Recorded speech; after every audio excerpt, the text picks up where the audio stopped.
Salut à tous et bienvenue dans ce nouvel épisode de Pen Thunder, le seul podcast français sur la franchise d'OKC. C'est Pierre qui vous parle et je suis très heureux de vous retrouver pour un nouvel épisode. Enfin, on peut enregistrer cette preview du second tour des playoffs. Ça fait plus d'une semaine qu'on attend ça, qu'on attend de connaître l'adversaire du Thunder. Et ça sera Denver qui s'est finalement dépatouillé des Clippers en 7 matchs. Je suis avec Constant pour parler de cette série. Comment ça va? Ça va, ça va. Effectivement, il aura fallu attendre quasiment, même plus d'une semaine, il aura fallu Hmm. attendre 8 jours entre la fin de la série du Thunder et le moment où tu connais ton adversaire. Tu as même connu le calendrier avant de connaître ton adversaire. Et juste pour vous donner une petite stat, je pense qu'on en parlera dans l'épisode, mais Shai Gilgeous-Alexander a joué littéralement 4 matchs entre le 7 avril et le moment où on enregistre, qui est le 4 mai. Donc il a joué 4 matchs en un mois. Il n'y a pas intérêt à ce qu'il soit carbonisé à la fin du Game 1, ça je vous le dis. Peut-être pas carbonisé, mais peut-être rouillé. C'est peut-être plus ça le Ah, problème ça pour le oui, coup. C'est peut-être plus ça le problème. Euh, D'abord, avant de se lancer dans cette preview, merci à tous ceux qui nous ont suivis sur ce premier tour, sur tous les débriefs, la preview, etc. C'était toujours très cool de parler de tous ces matchs-là. On espère, je sais pas si on espère une série plus serrée, je sais pas, est-ce qu'on signe pour un 4-0, mais voilà, je pense que cette série sera un peu plus intéressante que celle d'avant, on va en tout cas le dire comme ça. Mais merci à tous ceux qui nous ont soutenus pour ça, et puis n'hésitez pas à vous abonner du coup partout, toutes les plateformes d'écoute, YouTube, Twitch, Instagram, Twitter, voilà, pour suivre ce deuxième tour et la suite des playoffs avec nous. Comme d'habitude, pour cette preview, on va revenir sur les points clés un petit peu de la série pour nous, sur le joueur clé aussi, ou Factor X, savoir comment on le définit, et bien sûr, à la fin, nos pronostics. On n'avait pas été trop mauvais sur le premier tour, il n'y avait pas eu trop de surprises non plus. Bien que toi et moi, on avait faux quand même, on avait dit 4-1, si je me trompe pas, on va mettre comparé à tendance nos... 4-0. Donc tu vois, on Ouais, peut se mais rattraper sur comparé à ça. nos compères qui avaient signé pour le 4-0, Ils sont toujours optimistes là. c'est vrai, c'est vrai. On est toujours un chouïa plus pessimiste que Tom et Charlie. Euh, mais voilà un peu comment ça va se dérouler. Sachant que le premier match, on enregistre dimanche, le premier match sera dans la nuit de lundi à mardi, donc vous aurez un petit peu de temps pour écouter cet épisode en tout cas. Mais peut-être que vous allez l'écouter, on se sera déjà trompé. Voilà, c'est peut-être sur certains points. Mais voilà, il faut se prendre ça en compte, bien entendu. Du coup, Constant, qu'est-ce que pour toi, ça serait la plus grosse clé un petit peu de cette série? On en a un peu parlé en off, je sais pas si tu vas me dire les mêmes choses, mais c'est quoi le point le plus important qui va définir un peu la série? Si, si, je vais dire les mêmes choses parce que je change pas de discours si on est en off ou si on est en enregistrement. Mais enfin, en fait, c'est ce qu'on disait en off avant. Vous pouvez prendre certains aspects de la preview face à Memphis, vous faites un CTRL-C, CTRL-V et vous avez la même chose. Pour moi, les deux principaux points clés sur la série, je pense que je vais te laisser le deuxième. Le premier, pour moi, c'est le rebond offensif. Parce que franchement, si on fait un petit peu le point sur cette série entre les Clippers et entre les Nuggets, je pense que de manière assez globale, les Clippers avaient peut-être plus de solutions, étaient peut-être une meilleure équipe sur l'intégralité de la série que ce qu'étaient les Nuggets. Par contre, là où les Nuggets ont su prendre le pas sur les Clippers, c'est avoir des gains à la marge, j'ai envie de dire, sur le rebond offensif, le jeu de la possession, le jeu de transition. C'est sur ces situations-là où ils ont réussi à l'emporter, ce qui leur permet justement de remporter le Game 1 où ils étaient en totale perdition, le rebond offensif. S'ils remportent pas le Game 1, la série part dans une toute autre configuration. Et puis le Game Winner au Game 4, c'est aussi un rebond offensif d'Aaron Gordon. Donc oui, pour moi, c'est la manière dont tu vas gérer les rebonds offensifs, puisque sans trop s'avancer forcément sur les rotations, mais tu vas avoir beaucoup de double big line-up. Donc normalement, tu es censé avoir un petit peu cette line-up qui sécure le rebond défensif comme tu as pu avoir sur Memphis. Memphis qui n'a pas trop existé au rebond offensif sur l'intégralité de la série. OKC qui a toujours été une plutôt bonne équipe au rebond défensif à partir du moment où Isaiah Hartenstein est sur le parquet. Justement, moi, c'est un peu pas cette crainte, mais c'est un peu cette interrogation que je vais avoir où Denver a été très bon offensivement en saison régulière. Là, sur les playoffs, tu as l'impression que c'est plus une équipe qui a réussi à trouver des solutions défensives et en attaque. Tu t'en es remis un petit peu à des exploits, soit de Jamal Murray, soit Jokic, mais qui étaient très bien défendus, ou alors sur le rebond offensif. Donc je me dis, si dans un premier temps, avec la défense du Thunder, qui est au moins tout aussi bonne que la défense des Clippers, si tu arrives à cadenasser cette attaque sur du jeu de demi-terrain, puisqu'on parlera du jeu de transition après, et que tu arrives à concéder assez peu de rebonds offensifs, je pense que d'une part, ça peut favoriser toi ton jeu de transition et te permettre de t'exprimer un peu plus que sur le jeu de demi-terrain où les Clippers ont aussi galéré à attaquer. Et de l'autre côté, tu évites de donner des cartouches supplémentaires que toi, j'ai l'impression que tu ne donneras pas au niveau des turnovers comme les Clippers ont pu le donner sur certains matchs.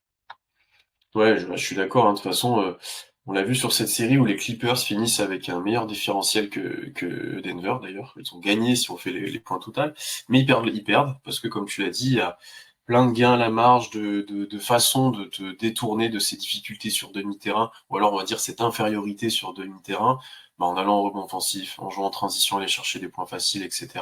Bon, le dernier match, ils ont beaucoup plus déroulé, ils étaient au-dessus, voilà, il y avait pas mal de joueurs en feu. Mais globalement, ouais, sur la série, je pense que toi comme moi, on en parlait, on était, et même globalement tout le monde, un peu plus impressionné par les Clippers que par Denver. Et au final, ils sont sortis avec des Clippers qui ont du mal à finir un peu cette série.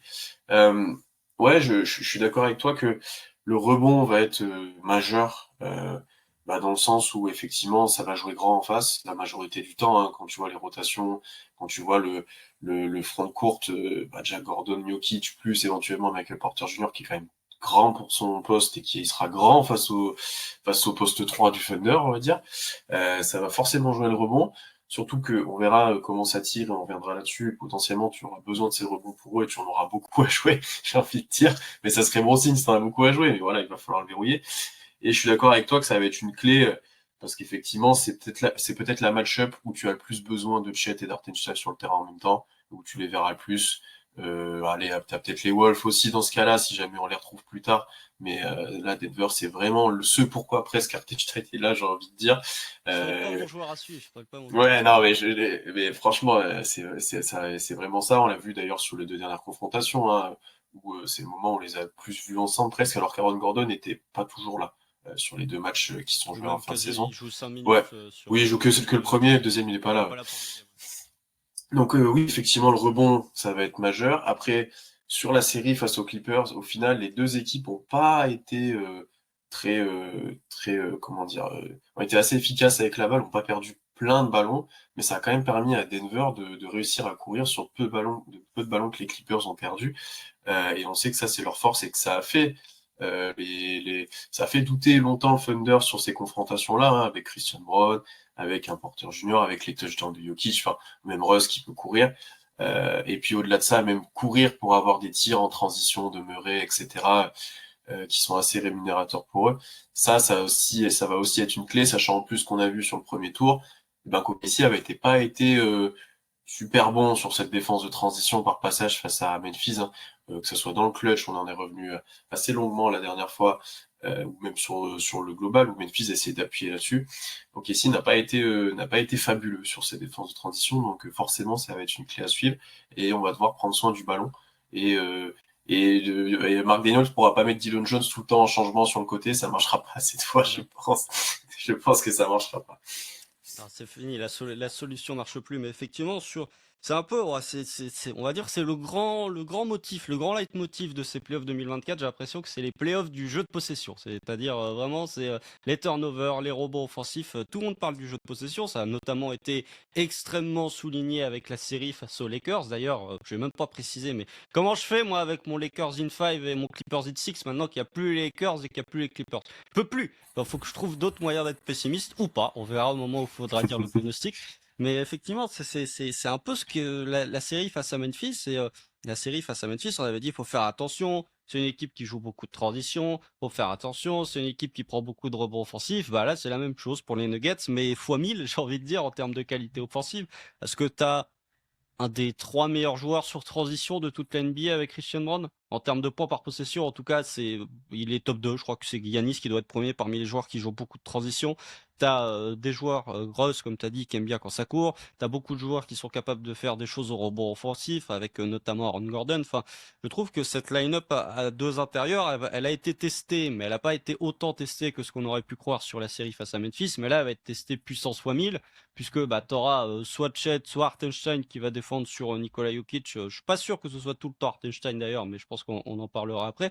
Mais tu vas devoir assurer un peu ta force au rebond défensif, parce que effectivement, si tu laisses beaucoup de rebonds offensifs, tu peux donner des secondes solutions. Et Denver est loin d'être une mauvaise attaque, et ils vont forcément trouver sur les seconds ballons une opportunité de scorer, parce que tu vas avoir une défense un peu moins bien replacée, et qui vont pas faire comme ont pu faire les Clippers sur certains rebond-up, c'est-à-dire rebond-up, on redonne la balle à James Harden dribble pendant 10 secondes, et puis après il tente un step back à 3 points. Ça va jouer plutôt vite sur les rebonds offensifs. Et puis, ouais, tu en parlais avec Michael Porter Jr., c'est que globalement, si vous regardez les 5, le starting 5, t'as des joueurs qui font. OKC joue grand, mais Denver joue très grand aussi. C'est presque, même si tu mets la line-up à deux intérieurs, t'as quasiment un joueur qui est plus petit que toi. Enfin, quand t'es OKC, t'es quasiment plus petit que ton vis-à-vis en termes de poste, hein. Tu regardes Lugensdorf face à Michael Porter Jr., tu regardes Shea, il doit être un poil plus grand que Christian Brown, mais c'est pas non plus énorme. J-Dub va être plus petit qu'Aaron Gordon. Enfin voilà, c'est toutes ces problématiques au niveau de la line-up, et sur le jeu de transition, je suis complètement d'accord avec toi. Denver a été très bon sur le jeu de transition, KC a été mauvais sur la série face à Memphis.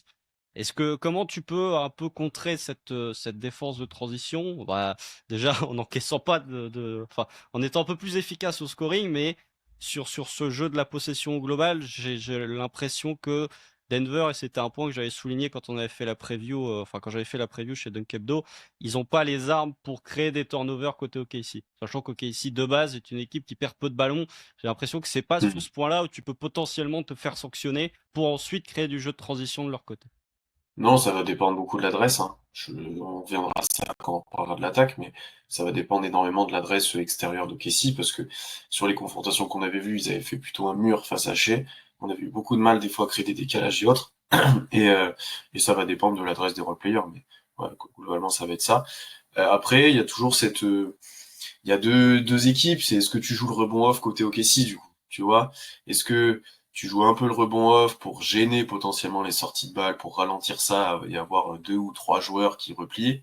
Ou est-ce que tu dis non, ok, on le délaisse le rebond off et on est cinq à revenir et on limite ça? C'est toujours cette gestion un peu difficile, il y a deux aspects, voilà. Qu'est-ce que tu préfères? C'est toujours un peu l'équilibre à avoir. Mais je pense qu'OKC jouera un peu de rebond off aussi pour essayer justement de limiter ça et avoir des secondes chances aussi, parce que ça a fait certains passages face à Memphis, hein, des secondes Mm. chances d'Hartenstein, un chouïa de Chet, tu vois, il y a tout le monde qui allait toucher des ballons des fois, et ça a pas mal aidé l'équipe offensivement. Moi, après, en point clé, j'avais mis globalement la gestion défensive, et là, c'est un peu plus demi-terrain.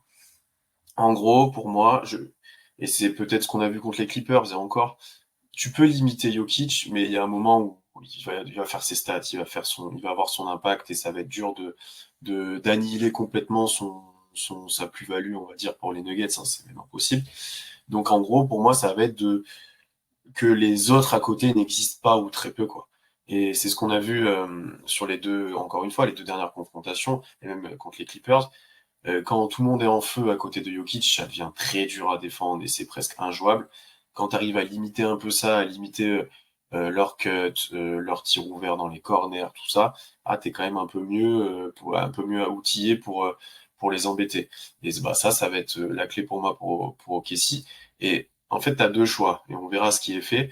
T'as le choix qui pour moi va être fait où on laisse un peu Hartenstein et Chet en un contre un face à Jokic, quitte à avoir une aide en second rideau, mais un peu comme Memphis, hein, où on laissait un peu Jaren Jackson Jr. poster et on venait aider en roamer quand il se retournait en gros pour son hook shot. Est-ce qu'on fait ça et du coup après on est très fort par contre pour empêcher les autres de prendre des tirs ouverts, faire vite les close-out, etc. Enfin voilà, on sera un peu plus présent sur les autres. Ou au contraire, est-ce que tu prends le choix de trapper directement Jokic, mais là tu t'ouvres à bien plus d'espace pour les autres joueurs, bien plus potentiellement de tirs ouverts, ou alors il faudra être ultra agressif sur les close-out et très propre sur les rotations défensives, ce qui est capable d'être OKC, hein. C'est pour ça que je pense qu'on a les deux choix. Mais tu t'exposes un peu plus à du tir et tu dois peut-être un peu plus prier pour qu'un Russ tourne pas à 40% sur la série, pour qu'Aaron Gordon mette pas tout, pour que Peyton Watson mette pas tout non plus. Enfin voilà, donc ces joueurs-là existent. Il y a aussi un aspect où comment OKC arrivera à provoquer des turnovers des Nuggets. On a vu que face à Memphis, bah là encore une fois, ça faisait le taf et ça apportait plein de choses. Mais là, avec on va dire un porteur de balle grand qui porte peu la balle, qui met la balle au-dessus de la tête, comment les Caruso, Cason Wallace, etc. arrivent à provoquer des turnovers. Alors quand Murray a la balle, pour le coup, tu peux. Quand les autres ont la balle, Russ aussi, même Russ a quand même des proportions à perdre le ballon depuis longtemps qui sont assez élevées, Depuis toujours, depuis toujours. depuis toujours. Ça t'arrivera, mais quand Jokic a la balle au poste, comment t'arrives à être sur cette provocation de turnover? Est-ce que un peu à la mode de Caruso, t'arrives à être sur des lignes de passe, mais bon, Jokic est tellement intelligent que c'est dur à faire. Donc voilà, moi, il y a cette question-là de comment t'arrives à faire basculer la série dans ce chaos offensif pour les autres où ils arrivent plus à faire une passe, ils arrivent plus à passer le milieu de terrain, ils galèrent. Enfin, tu vois, c'est ce qu'on a amené contre Memphis, hein, globalement, sur la fin du match 3, un petit peu le match 4 et sur les premiers matchs aussi. Donc c'est un peu ça, moi, cette clé, et j'attends de voir ce qui est proposé par OKC. Ça, j'y crois pas. Cette espèce de chaos basketball là, comme les Grizzlies ont pu avoir sur certains aspects de la série, j'y crois absolument pas, tout simplement parce que quand t'as, comme tu l'as dit, un maître d'orchestre comme Nikola Jokic, c'est très difficile de faire déjouer ou de faire d'enrayer un petit peu cette attaque des Nuggets. Je pense que effectivement, tu vois, tu parlais du fait que tu avais potentiellement cette stratégie de faire comme tu avais vis-à-vis de Jaren Jackson Jr., c'est-à-dire de venir en roamer à partir du moment où on se retourne. Moi, ça m'a fait penser, je suis pas sûr que tu mettes Caruso sur Nikola Jokic comme tu as mis Caruso sur Jaren Jackson Jr. Bah, Et tu sais que j'ai réfléchi à ça tout à l'heure, je me suis dit, est-ce qu'on est capable de le faire, franchement? ah non, c'est là Mais où après, je me suis dit, Jokic, c'est quand même un autre skill, et c'est quand même encore plus grand et et tout, puis ouais, un peu plus gros, un hein, peu plus sans gros. vouloir manquer Oui, de faut le respect dire, à faut le Jokic, dire. un peu plus gros. Et puis surtout, tu vois, le truc qui m'inquiète, c'est que si jamais tu viens un petit peu en roamer sur Nikola Jokic, je trouve que ça t'expose quand même vachement au robot. Parce que Ça n'arrive pas t'expose plus en rebond off que sur la prise à deux, je suis d'accord ouais. avec toi, ouais. Ça t'expose vachement plus au robot off et surtout la différence avec Memphis et la différence avec Jaren Jackson Jr., c'est que Nikola Jokic et post-up, ils vont pas démarrer derrière la ligne à 3 points. Ces post-up, ils vont démarrer plus proche du panier, ils vont démarrer en tête de raquette et Jokic, même avec Chet en roamer ou Hartenstein en roamer, il est capable de mettre son petit hook main droite là et de rentrer le panier. Là, tu sais que c'est pour ça que ça ne choquerait même pas, peut-être par très peu de temps, mais qu'Aruso soit dessus, parce qu'en fait, lui, il va être tellement chiant qu'il va surtout obliger Jokic à recevoir la balle plus loin. Tu vois? Alors après, une fois qu'il a la balle, c'est compliqué, mais tu sais, il va passer devant, il va le pousser un peu et se baisser. Tu vois, parce qu'effectivement, encore une fois, les matchs qu'on a vus contre eux, quand Jokic avait la balle cœur de raquette ou tête de raquette, c'est là où C'est ça fait le terminé. plus mal. Là, c'est fini, tu peux plus rien faire. Et même là, Hartenstein était en galère, c'était Oui. plus dur pour lui. Par contre, si tu le refais recevoir la balle un chouïa plus loin, en train de jouer des end-off au large, c'est pas pareil, tu vois. Ouais, ouais, je suis d'accord. Même si, tu vois, là, on parlait de l'impact de Jokic, où Jokic a fait ses stats face aux Clippers, mais on va dire que c'est pas une excellente série pour du Nikola Jokic, hein, parce que sinon, pour tout le monde, ça aurait été une excellente série, mais en termes Pareil. d'efficacité, il est pas au niveau, tu vois, de sa saison régulière. Enfin voilà, Zubac l'a très bien défendu. Je suis pas sûr que Hartenstein puisse si bien le défendre. Je pense vraiment que Zubac est un des top 1, top 1 des top 1 pour défendre Nikola Jokic et les stats de façon historique le prouvent, hein, c'est le meilleur défenseur sur Nikola Jokic. Donc je sais pas si Hartenstein va vraiment être capable de tenir le déficit face à Jokic, même si Jokic, on l'a vu, oh, le coude, il doit pas aller très très bien. Il joue avec des protections. Enfin voilà, il est court sur beaucoup de tirs. Je suis pas sûr que ce soit Jokic à 100%. Surtout qu'au niveau du minutage, lui pour le coup, il a pas attendu que les playoffs débutent pour tourner à 40 minutes de moyenne. Ça fait depuis le début du mois de mars qu'il est à 40 minutes de moyenne. Donc on parlera après de la fatigue ou du repos. Mais ouais, je trouve que c'est un choix cornélien, comme tu l'as dit, parce que moi j'avais un autre point, c'était vous me fermez ces corners. Voilà, je ne veux pas voir de tir dans les corners.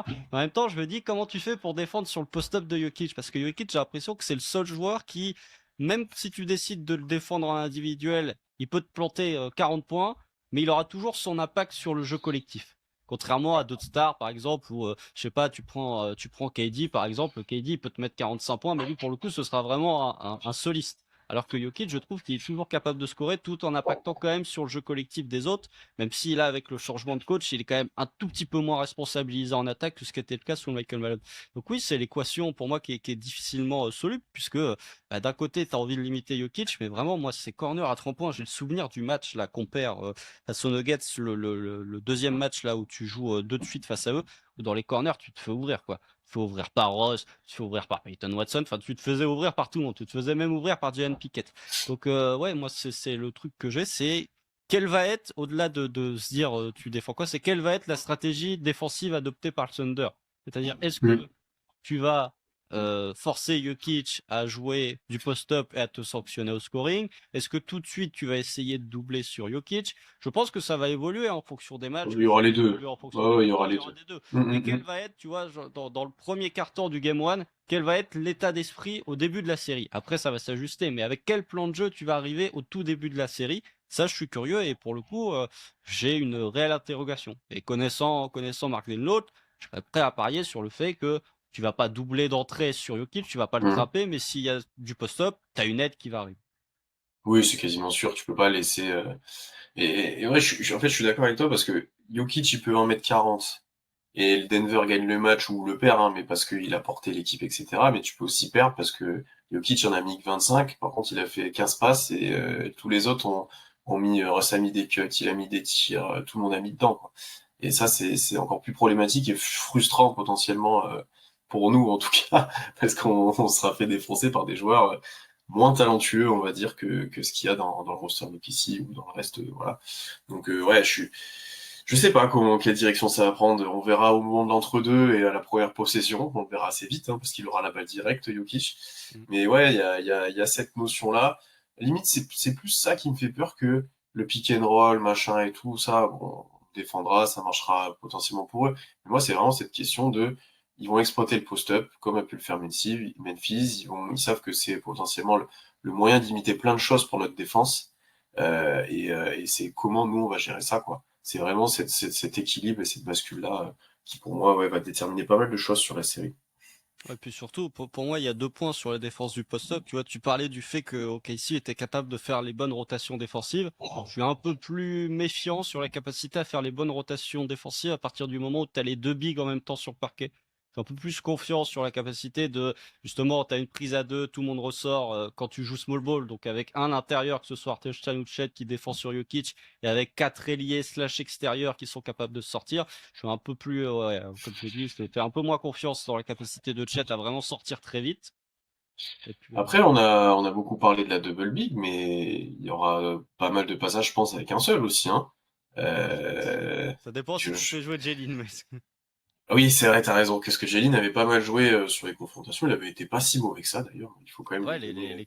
les 3 points là Ouais. sur la première mi-temps du troisième match que tu joues face à eux, mais tu vois, tu parlais de Caruso qui peut potentiellement être disruptif envers Jokic, le forcer à jouer des post-up plus haut. Je me demande si dans ce rôle-là, bah, on a passé toute la saison à faire défendre J-Dub sur Karl Mhm. Anthony Towns, sur Victor Wembanyama. Est-ce que ce serait pas lui aussi qui, de par sa polyvalence offensive extrême, est capable de défendre le post-up de Jokic qu'on fait, hein, les Clippers avec Batum, où ils ont mis Mhm. Batum sur Jokic, puis après ils défendaient Jamal Murray. Enfin, et si jamais, tu vois, tu as un pick and roll entre Jamal Murray et Nikola Jokic, et ben le fait d'avoir J-Dub sur Jokic fait que bah, si tu as un pick and roll et que tu as un switch, tu vas peut-être un peu moins exposer, on va dire, Hartenstein à un jeu de Jamal Murray. Tu vas peut-être un peu moins exposer Chet à une isolation de Jamal Murray. Donc je me demande si, je dis pas que c'est la solution, hein, parce que pour moi, en tout cas, ça doit être ton principe de base. Parce que pour moi, il faut vraiment mettre Hartenstein ou Chet sur Jokic, mais par certaines séquences, est-ce que t'as pas envie de mettre un J-Dub effectivement plus petit qui peut potentiellement, dans tous les cas, si tu sais que tu as une aide qui va arriver, au moins amener à une aide d'un des deux bigs. Et puis surtout, si jamais tu as un switch, être un peu moins en difficulté au large que les deux autres.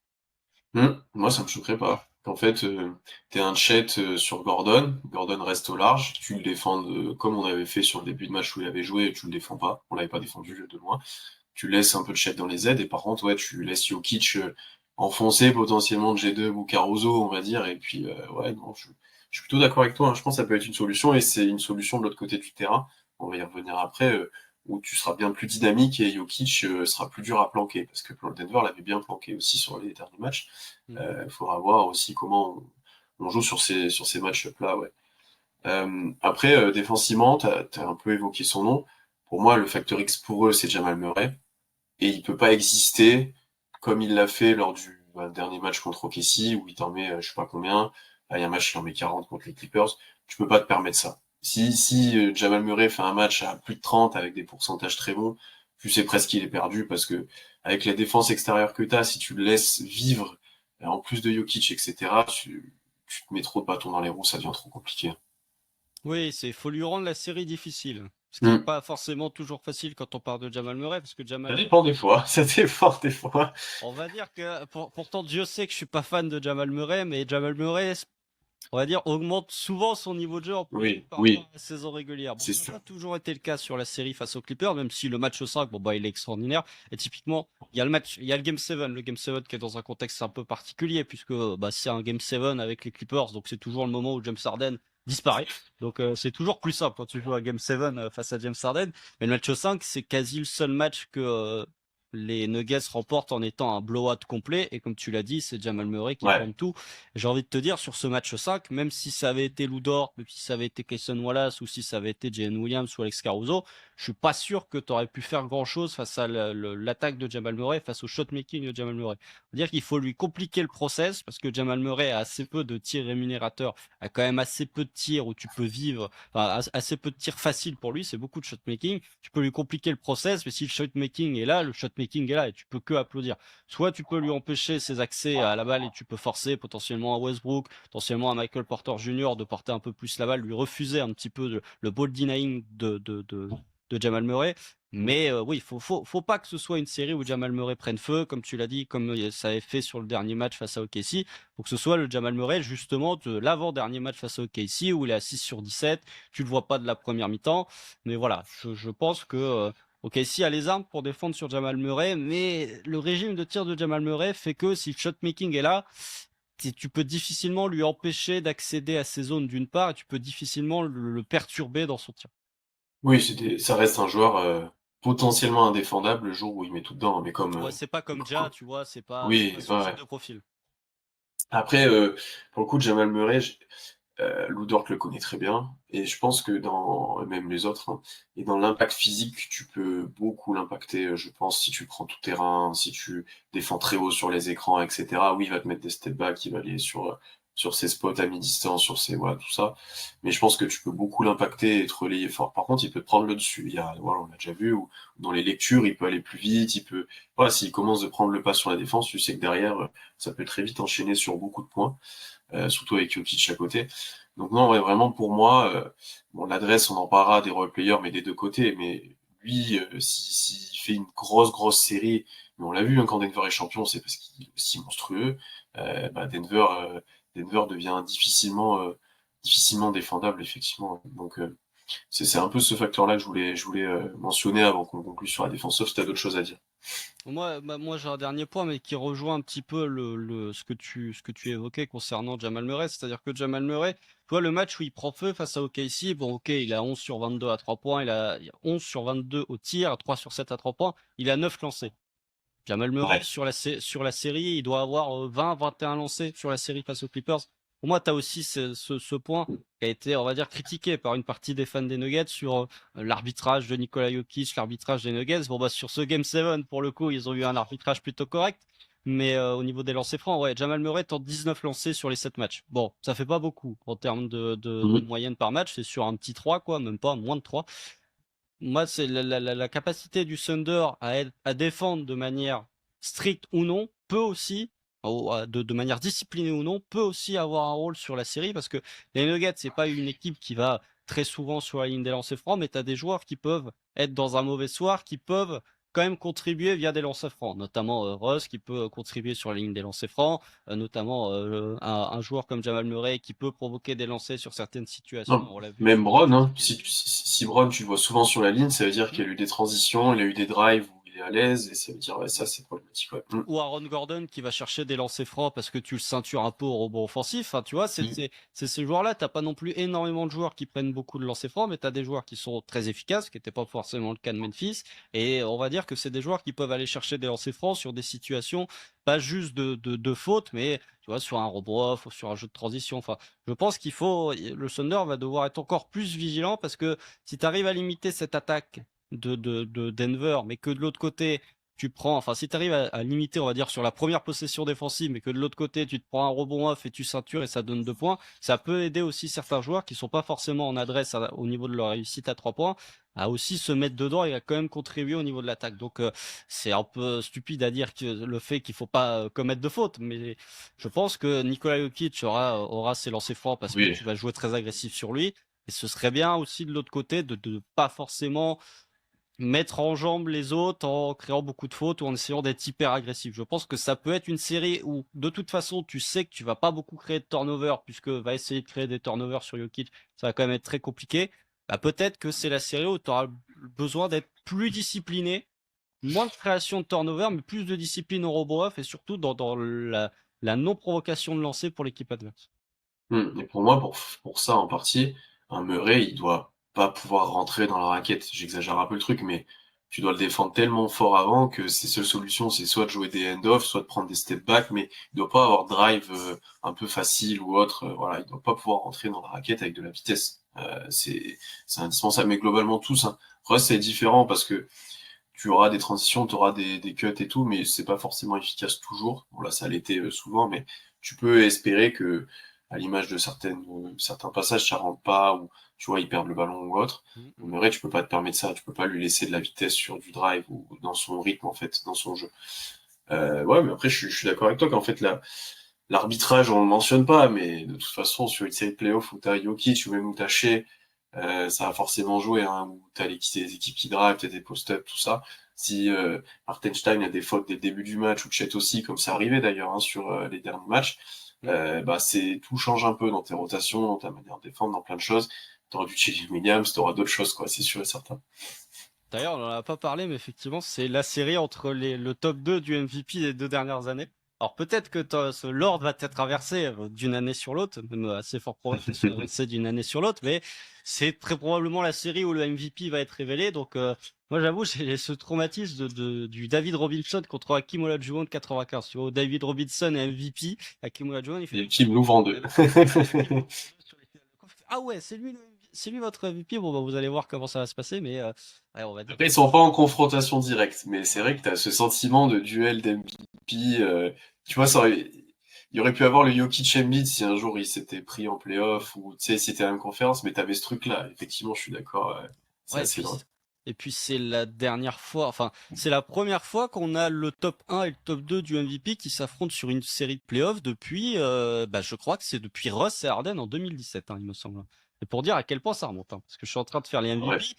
2018, c'est Harden. 2019 et 2020, c'est Giannis. 2021-22, c'est Jokic. Et après, 23-24, c'est Embiid et Jokic. Donc, ouais, je crois que c'est la première fois depuis Ross et Mhm. Harden qu'on a le top 1 et le top 2 du MVP qui s'affrontent sur une série de playoffs.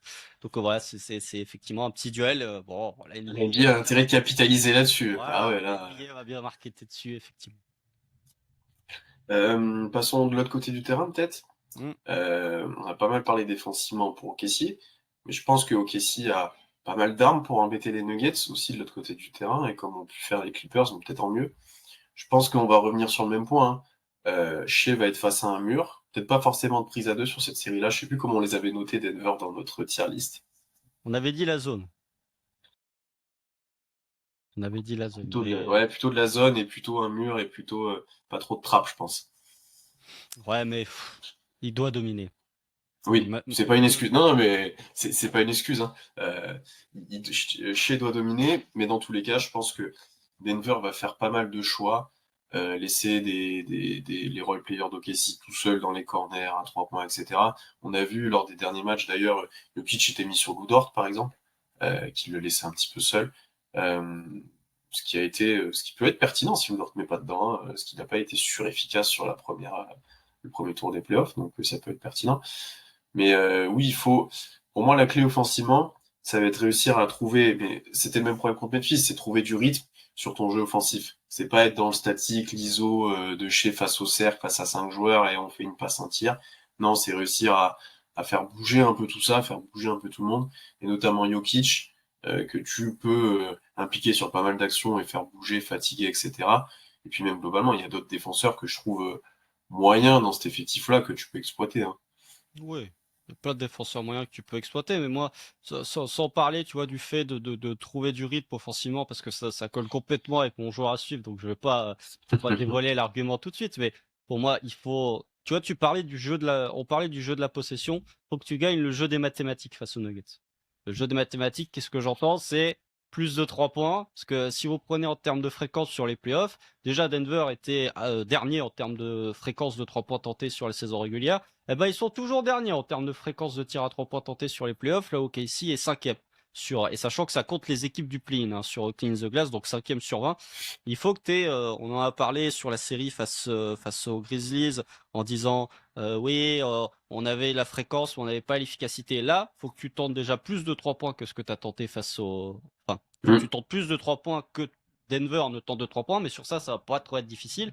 Et si tu arrives à avoir un taux de réussite équivalent à ceux des Nuggets, bah, les Nuggets vont partir avec des points de retard, théoriquement, puisqu'ils mettront moins de 3 points que toi. Donc il faudra qu'ils aillent récupérer ces points ailleurs. Soit sur la ligne des lancers francs, soit sur les turnovers. Enfin voilà, il faudra récupérer ces points ailleurs. Donc je pense que OKC a passé la majeure partie de la première moitié de saison à augmenter son volume à 3 points. Il faut que ce soit le moment où ça paye. Il faut que ce soit le moment où ça y est. Ouais. Lou Dort, il tourne à 6 tentatives à 3 points par match. Il faut que l'expérience de Shai Gilgeous-Alexander sur le premier tour à tester son step back à 3 points, bah, faut qu'il commence à payer maintenant. Il faut que Chet il continue d'augmenter son volume à 3 points comme il l'a fait sur le Game 3 face aux Grizzlies.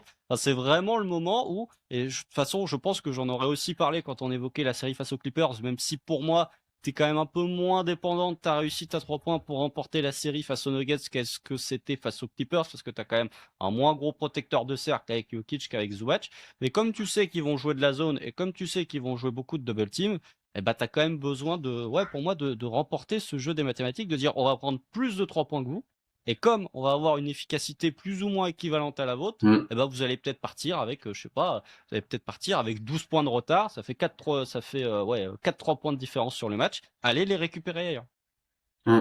Oui, bon, pour exprimer ça, si OKC prend 33 points, que Denver en prend 20 et que les deux équipes tirent à 35%, bah la différence, elle est ouais, de pas mal de points déjà au départ, effectivement. Mm. Non, je suis d'accord avec toi. J'avais plus tourné en termes aussi d'adresse, parce que c'était un point qu'on avait noté, parce que si t'en prends plus et que tu les mets pas, bon, effectivement, tu seras pas forcément plus positif, ça c'est certain. Et je pense que effectivement, moi, dans la fréquence, tu les auras ces tirs-là, parce que Denver va peut-être plus verrouiller le cercle, surtout avec, comme tu as dit, un protecteur cercle un peu moins efficient, donc va plus verrouiller, va plus mettre plus de joueurs dans la raquette, et tu auras plus de tirs ouverts, sachant que sur les close-out, à voir comment ils y font, mais Jokic va pas être le plus rapide pour le faire, les autres ça peut aller, mais je pense que tu auras pas mal de tirs ouverts où Denver va pas même hésiter à laisser des joueurs tout seuls, comme on a dit avec Dort, par exemple.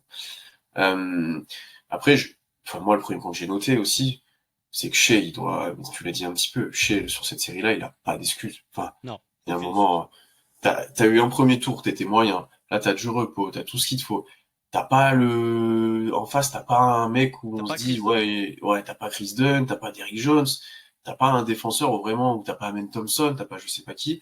Vraiment, oui, ils vont te mettre un mur, mais tu dois dominer. Tu auras des transitions, tu auras des tirs, Ça, c'est une série où il doit être beaucoup plus dans ses standards. En fait, on lui demande pas même je pense, de tourner à 40 points de moyenne avec des trucs, des Oh, ça chiffres serait bien, affolants. ça serait bien. Oui, mais déjà, juste dans ces 33 points de moyenne avec des bons chiffres, déjà, on prend tous les jours, je pense.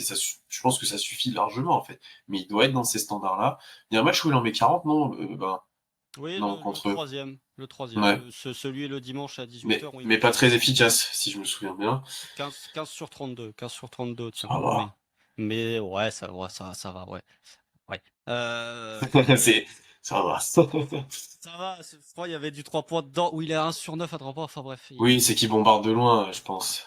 Mais tu vois, la différence avec le Shed cette année et le Shed de l'an dernier, c'est que, tu vois, même sur la série contre Memphis, au-delà de l'efficacité qui est absolument catastrophique sur les 3 premiers matchs, il y a de la prise de responsabilité. Et ça, au moins, c'est un truc sur lequel j'avais moins confiance, on va dire, l'an dernier que ce que j'ai confiance cette année. C'est-à-dire que chez Gilgeous-Alexander, là, on dit ça doit être sa série, il doit scorer. J'ai moins de crainte sur le fait qu'il va pas prendre ses responsabilités comme parfois il a pu ne pas les prendre complètement face à Dallas, où il donnait encore des ballons à J-Dub, où il donnait encore des ballons à Josh Giddey. Tu vois, ce genre de situation-là, tu sens qu'il va prendre le jeu à son compte. Et justement, tu parlais du fait qu'il allait avoir des zones, etc.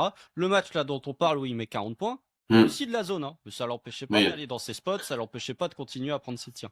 Donc ouais, ces deux principaux défenseurs, ça va être quoi? Ça va être Peyton Watson quand il est sur parquet, Ross quand il est sur le parquet, Christian Brown quand ce sera le starting five. Bon, c'est ouais. des défenseurs qu'il est Est-ce capable de qu'il jouer. Hein. est-ce qu'il peut mettre Aaron Gordon? Ils l'ont pas beaucoup mis. Hein. Ouais, je sais pas. Je pense pas. Tu peux le mettre, hein. Tu peux le Mais je mettre pense que s'il tu est peux, ouais. prudent, mais ils l'ont pas beaucoup mis. Je pense pas que ce sera l'option numéro une. Mais enfin, voilà, tu te dois de dominer. Tu te dois de dominer. Moi, oui, je suis d'accord avec toi. Je pense mais même contre Memphis, globalement, il a souvent pris ses tirs, etc. Sauf quand il s'est vraiment effacé parce que J-Dub était en feu, voilà. Mais là, Mhm. c'était logique. Moi, c'est plus une question de l'adresse. Il faut qu'il retrouve un rythme de croisière qui est le sien, normalement. Parce que sur son premier tour, on est déçu. À part le dernier match, où on a retrouvé un peu ce qui fait sa force, c'est pas dans le clutch pour le coup. Il faut que tu retrouves un Shea comme on l'attendait, en fait, comme il peut l'être toute la saison et comme il a pu l'être en playoff. Et encore, quand je vois qu'il fait son meilleur match en carrière au scoring lors du match 4 contre les Grizzlies, je me dis, en fait, il avait peut-être pas tant scoré que ça, que dans ma tête. C'est peut-être qu'il était tout seul, donc on avait cette impression-là, mais en fait, pas tant que ça, quoi. Non, bah, c'est la série face à Dallas, il est tout le temps à Mm, 34, 35, 36, tu vois, mm, il y a jamais d'éclat à 40 parce qu'il tente jamais 30 tirs comme il tente 30 tirs sur les matchs lors de la série face à Memphis. Tu vois, c'est vraiment ouais. le truc qui a le plus changé en termes de mindset chez entre l'an dernier et cette année, c'est que il est passé en mode Kobe S, quoi. Il prend 35 tirs et puis il en a plus rien à taper. Mais oui, c'est une série où il doit dominer, peu importe les couvertures défensives, parce que voilà, encore une fois, sans vouloir manquer de respect, peut-être qu'ils tiendront très bien. Même la zone de Denver, tu peux les faire déjouer. À Denver, c'était une attaque qui a été mauvaise pendant l'intégralité de la saison régulière, qui a été bonne là sur certains matchs, mais enfin, qui a été bonne sur une majorité de la série face aux Clippers. Et tu vois que James Harden a été capable de leur mettre des cartons. Tu vois que Kawhi Leonard a été Mm, capable de leur mettre certains cartons, même si ça n'a pas toujours été le cas. Enfin, il doit aller dans ses spots. Tu dois lui mettre des post-ups, tu dois lui mettre justement ce jeu à deux avec Hartenstein où tu peux faire sortir Jokic plus haut. Enfin, encore une fois, quand tu vas driver, parce que chez, au-delà des mid-range qui rentraient pas sur la série face à Memphis, il n'était pas efficace au cercle. Là, quand tu vas finir au cercle sur Nikola Jokic, alors que la série d'avant, tu devais finir sur Zach Edey et sur Jaren Jackson Jr., théoriquement, ça devrait être un poil plus Ça va un peu facile. mieux. Ça devrait être un poil plus facile, surtout si Jokic s'écarte comme il s'écarte sur certaines possessions défensives. Mais oui, ça doit être une série où il doit être au niveau de Nikola Jokic, ou en tout cas, il doit assumer son statut de MVP qui sera probablement durant la série, où il doit dire, bah, si Nikola Jokic est Mm. le meilleur joueur du monde, peut-être que moi, je suis le deuxième meilleur joueur du monde, et sur certains points, je suis capable d'être le meilleur joueur du monde, en tout cas, de le regarder droit dans les yeux. Toi, je vais pas, c'était il y a 2 ans, donc les effectifs étaient différents. Et tu regardes ce qu'avait fait Devin Booker sur la série face aux Nuggets là, pendant 4 matchs où il est exceptionnel, bah, il doit être dans ce régime-là. Je te dis pas qu'il doit mettre 50 points à 70% au tir comme avait fait Booker, mais il doit dominer parce il y a personne, théoriquement, il y a personne qui est vraiment capable de défendre chez. Non. J'ai hâte de voir leur zone aux Nuggets parce que la zone en playoff, on voit que ça disparaît ou ça devient de la zone match-up ou de la zone où en fait c'est juste il y a un gars sur le porteur de balle et tout le monde est ouvert et tout le monde est un pied dans la raquette, mais Sauf les t'es pas en Rockets. ouais ça fait les Rockets, t'es pas en zone souvent en fait. Et si on regarde les coupes des joueurs, ils suivent quand même un peu ce qui se passe, etc. Donc j'ai hâte de voir ce qui est proposé aussi par Denver, hein, ou même dans le covering sur pick and roll. Si tu passes ton temps à passer en dessous, que Jokic fait du drop ou autre, tu peux t'exposer à un Shea ou un Jalen Williams qui se font un peu plaisir sur du pull-up. J-Dub a été très bon, donc à voir là-dessus comment tu l'exploites, ou est-ce qu'effectivement tu viens trapper. Dans ce cas-là, on retombera dans cette théorie, enfin de qu'est-ce qu'on fait sur short roll avec Hartenstein, etc. On n'en a pas trop parlé, mais on en avait pas mal parlé contre Memphis, donc voilà. Et après, on en avait parlé en off. Jokic est sûrement un meilleur joueur que Shea, même si c'est Shea qui aura le MVP très probablement. Mais c'est pas dit que Shea ne soit pas le meilleur joueur de la série, en fait, et il peut l'être, je pense. Tu vois, c'est ça. Quand tu regardes qui OKC a envoyé sur Jokic et qui Denver a envoyé sur Shea, ça me choque pas qu'on dise à la fin de la série, ou moi ils sont au même niveau, tu vois, sur la série. Et dans ce cas-là, OKC a quand même un avantage certain. Si t'arrives à un Shea qui est un peu au niveau de Jokic, et que tout se joue un peu, on va dire, sur l'apport le reste de l'effectif, j'ai plus confiance dans l'effectif d'OKC que celui de Denver, pour moi, en tout cas. Théoriquement. Théoriquement. Sur Là, le papier. voilà, sur le papier, parce que bon, ça on va voir, mais je l'avais dit quand on avait fait la tier list et je te l'ai redit en off, théoriquement, c'est la seule série où t'as pas le meilleur joueur. Encore plus maintenant qu'il n'y a plus Giannis et maintenant qu'il n'y a plus Luka Doncic. Alors après, sur une série, tu sais jamais ce qui peut se passer. Peut-être qu'un Anthony Edwards peut prendre feu, peut-être Mm. qu'un Jason Tatum peut prendre feu, mais on va dire que bon, quand tu regardes le classement, quand même, t'es censé avoir un gap entre Jokic et le reste des joueurs qui sont encore en lice dans ces playoffs 2025. Donc oui, c'est la théoriquement, en tout cas, je mets pas une piécette sur le fait qu'à la fin de la série, on dira que Fegelius Alexander a été le meilleur joueur de la série. En revanche, Là, pour le coup, c'est un énorme si. Si Shai Gilgeous-Alexander est le meilleur joueur de la série face à Nikola Jokic, je pense que la finalité sera plutôt positive pour le Thunder, Oui. comme tu le dis. Mais le chemin est encore très long. La série face à Memphis n'a pas amené à cette tendance-là, j'aurais dire, de Shai Gilgeous-Alexander, meilleur joueur du monde.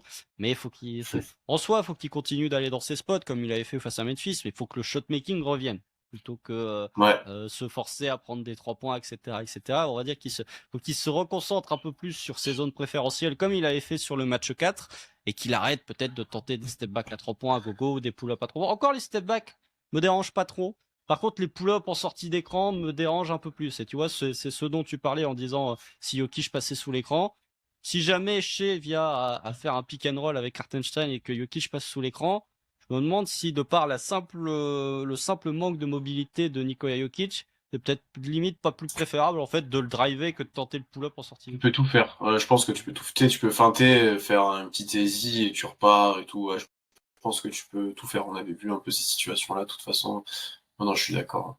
D'ailleurs, on en a peu parlé de lui et des autres, mais déjà qu'ils n'ont pas grand monde à mettre sur Shea, J-Dub, vu en plus ce qu'on a vu sur la première série, C'est j'ai le même truc j'ai en grand N4. espoir en lui. Je suis désolé. Oui, mais j'ai clairement grand espoir en lui. Enfin, tu n'as pas le droit de te faire éteindre par. Je sais pas qui ils vont mettre. Aaron Ils vont mettre. Gordon. Est-ce qu'ils vont mettre Aaron Gordon? Non, parce que si on joue Gordon, ils le mettront pas. Et Bah ils mettent si, qui hein. sur Chet? Tu peux mettre que. De toute façon, Chet, il arrive pas à post-up des plus petits. Tu mets Michael Porter Jr. sur Chet. Ouais. Ah, ouais, ouais, ouais. Mais dans les deux cas, enfin, ouais. J-Dub doit être dynamique pour pouvoir. Bah, c'est ça, quoi. Et encore, ça veut dire que Jokic, tu le mets sur Hartenstein. Donc Ouais, tu peux. tu vois, ça veut dire que tu l'impliques vachement sur les pick and roll parce que, tu vois, il l'avait planqué la dernière fois. Il Je l'avait trouve que pour planqué, eux, mais c'est plus un casse-tête que pour nous, hein, honnêtement. Honnêtement. forcément, ils ont moins de matos défensif. Et tu regardes le dernier match là qu'OKC perd, la première mi-temps d'Artenstein, il te joue des post-ups sur Jokic, il te met 16 points, je crois, en première mi-temps. Le dernier match entre Hmm. OKC et Denver où il avait été plutôt bon. Je pense, tu vois, si tu fais les line-up, que tu prends le starting five, en gros, tu mets Christian Brown sur Shea, tu mets peut-être Jamal Murray sur Ross, tu mets Aaron Gordon sur J-Dub. Non, même. Ouais, si, tu mets Michael Porter Jr. sur Chet et tu mets Jokic sur Hartenstein, Jokic tu vois. sur Hartenstein? Ouais. Ouais. Ça dépend à Oui, quel oui. point les Nuggets craignent, on va dire, le scoring d'Hartenstein ou la capacité de potentiellement faire sortir Jokic. Parce que, Je vois dans ce cas-là, Chet, comme ça a pu être le cas contre Memphis, il doit être super impliqué. Genre, hmm. pick and pop, spot up, end off, ou tu sais, un peu jeu off ball, etc. Parce que Michael Porter Jr., pour le coup, je fais pas trop confiance. Non, mais moi je fais pas trop confiance dans Ah, la capacité de Chet à être très impliqué dans le jeu offensif, dans la capacité à jouer des mini mismatchs. Parce que Michael Porter Jr., bon, il fait pas la taille de Chet, mais il est quand même un peu athlétique et il hmm. fait quand même sa taille, tu vois. Limite, c'est plus sur les minutes où, de toute façon, les Nuggets ils tournent à 7. Donc sur les minutes où tu vas avoir, soit tu vas avoir Russell Westbrook, soit tu vas avoir Peyton Watson. Tu vois, quand t'as les minutes avec Russell Westbrook, généralement c'est Michael Porter Jr. qui sort. Là, pour le Ouais. coup, t'as un vrai avantage de taille, surtout si tu gardes les deux bigs. Hmm, Donc, hmm, hmm. peut-être, et d'ailleurs, Ross, je pense, va défendre sur Shea. Moi, ça m'inquiète, mais ça m'inquiète pas dans le bon sens. C'est-à-dire qu'il joue très physique sur Shea, généralement. Moi, je sens venir, je sais pas, une mauvaise réception. Non, Bref. mais il va avoir des fautes où il va monter la balle, il va se faire taper les bras.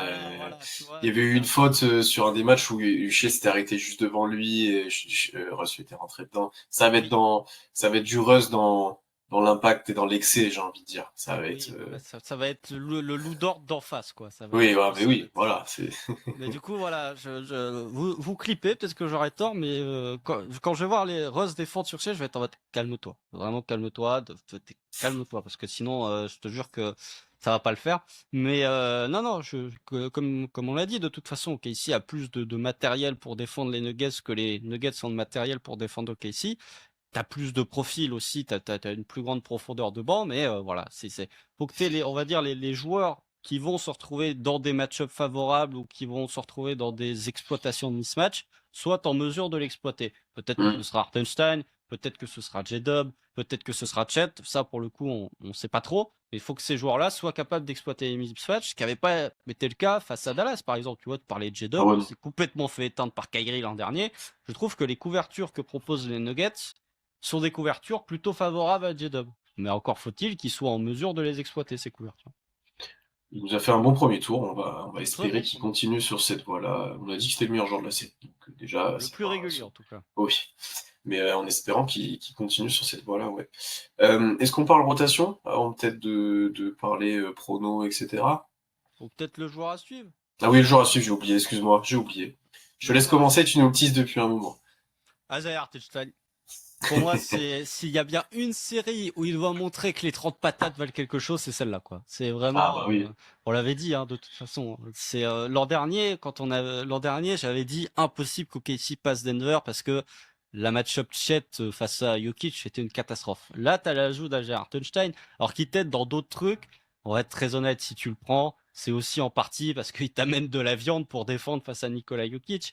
Et je trouve que Hartenstein, vous pouvez là aussi copier et coller ce que j'ai dit sur la fin de série face aux Grizzlies, c'est le dépositaire du jeu offensif. C'est-à-dire que dans un premier temps, il va avoir la mission de défendre sur Jokic, je pense. Parce que Chet, je suis pas sûr qu'on l'envoie. Hartenstein n'est pas si bon que ça, on va dire, en roamer. C'est pas celui qui va te faire des plus gros comptes. Enfin voilà, je préfère avoir Chet en roamer pour le coup qu'Hartenstein en roamer, surtout pour défendre face à Jokic. Et puis de l'autre côté, bah, tu vois, on parlait du fait qu'il allait avoir beaucoup de zones. C'est lui qui va être le dépositaire. C'est lui qui crée le playmaking du côté, c'est lui qui crée le flow offensif de cette équipe du Ouais. Thunder en attaque.